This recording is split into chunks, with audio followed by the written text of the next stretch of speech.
Það er komið að öðrum lið á dagskrá, það er Akureyrarvöllur, breyting á deiliskipulagi vegna afturflugsljósa, til máls tekur bæjarfulltrúi Þórhallur Jónsson.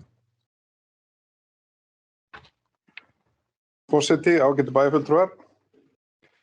Það er með ánægju að ég fer með þetta mál hérna.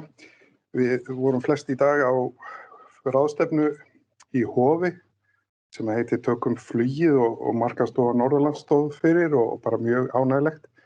Og ég tók sérstaklega eftir því hvað er mikið bjartsýni hjá öllum þeim sem að komu þar fram fyrir flug- og ferðaþjónustu á Norðurlandi á komandi tímum.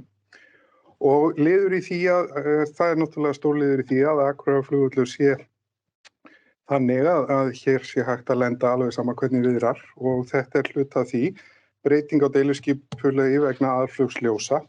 Liður 3 í fundargerð skipulagsráðs dagsett 20. apríl 2022. Auglýsingu deiliskipulagstillögu lauk þann 8. apríl síðastliðinn.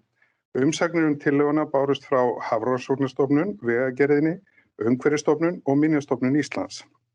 Ein athugasemd barst og skipulagsráð leggur til við bæjarstjórn að hún samþykki framlagða tillögu að breyting á deiliskipulagi Höfnisbryggju samkvæmt 3. málsgrein 41. greinar skipulagslaga nr. 123 frá 2010.